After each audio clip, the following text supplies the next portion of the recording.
So you were probably wondering, am I going to show mod updates in this series? The answer is yes. So stay at system page updated. If you use Vortex Mod Manager, you can use check for updates optimized and probably realize this. And you can just click this button. If you use MO2, the versions should be checked rather often automatically. So stay at system page updated has updated. I'm going to show you first Vortex. Go ahead. For some mods, you'll notice this icon, which tells you that the mod author did not say this is a new version of an existing file. Other times you'll see this icon, which says this is a new version of an existing file, and you can update directly. Simple enough. Automatically replaces it.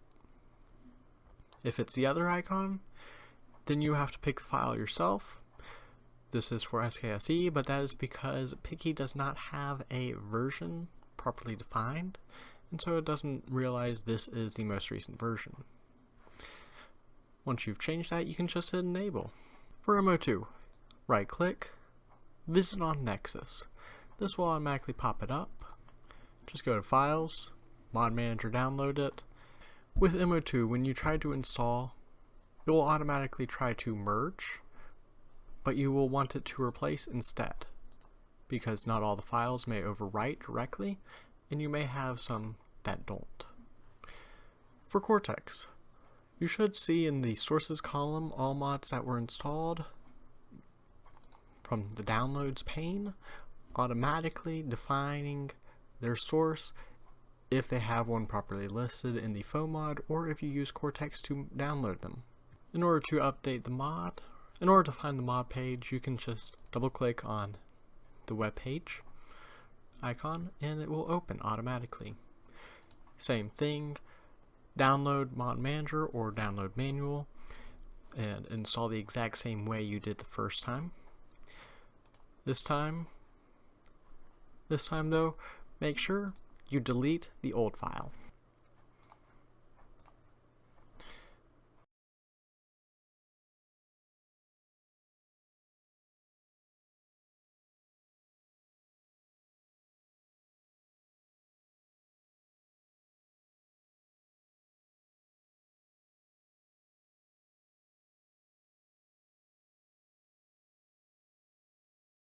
Next part though, the new version of Stay at System Start page requires address library for SKSE by Meh 321. So let's go ahead and download this. You're going to want the all-in-one. There's no real reason to use any of the other version specific ones. As per usual, Mod Manager download it. If you're using MO2, just go ahead and double click and install like normal. Go ahead and enable it. If you use Cortex, go ahead and go to the archive, extract it, go into Cortex, add new mod from folder, select the folder,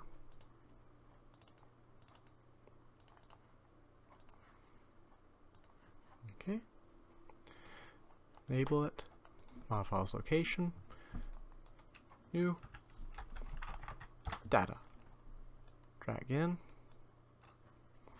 close. Vortex users, just go ahead and hit install and enable. Now, for new mods, other than ones that are required for updates, we're going to be doing Skyrim SE Expanded Skyrim Weaponry and Lore Weapon Expansion. These should both be fairly straightforward to install. So, first of all, the crafting plugin. I do not recommend the MBC plugin because MBC version will require you to generate Vastian assets. Probably. So, we're going to do the crafting version because it's a little easier. Lore Weapon Expansion. Only one option, so download it. Once you're done downloading, just go ahead and double click each. Should be simple enough to install if you're using MO2. Thankfully, both of these already use BSAs, so you don't have to worry about loose assets at all. If you use Cortex as per usual, extract, add, new mod from folder, select each,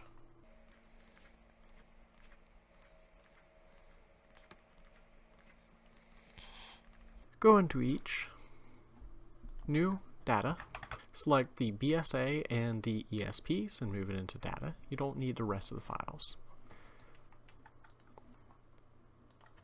Again, BSA and ESP, move it into data. Check both. Go to plugins, right click on the left and refresh. Enable the plugins. Vortex users, simply hit install all to install both automatically. And then enable all to enable both automatically. Now comes the fun part. All 4 files of lore weapon expansion are verified clean. Expanded Skyrim weaponry is not. So let's go ahead and run quick auto clean on it.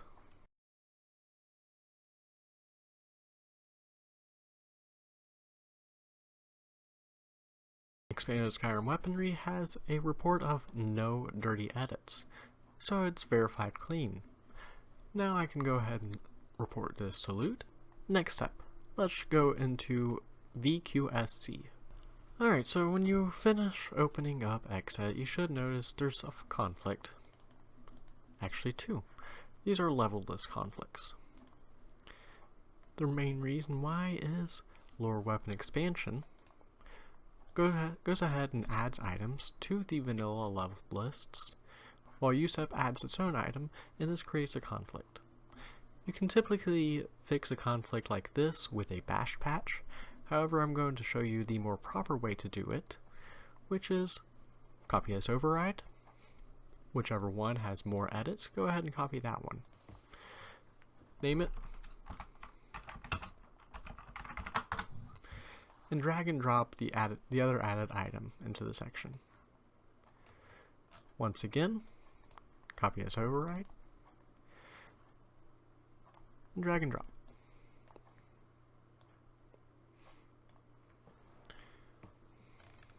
And there you go. Now you have this one. Make sure to add masters of USEP and of lore weapon expansion. Otherwise it might try to load too early, and you should be good to go. After that, go ahead and enable. If you use Vortex, you will want to go ahead and go to the data folder where that file was generated and copy into a mod that you can manage with Vortex. If you use Cortex, it should be generated into the overrides folder. Go ahead and go into that folder, copy it into a mod in Cortex. With MO2, because we have set up previously to automatically output to this folder, it should generate to that folder and you don't have to worry too much about it.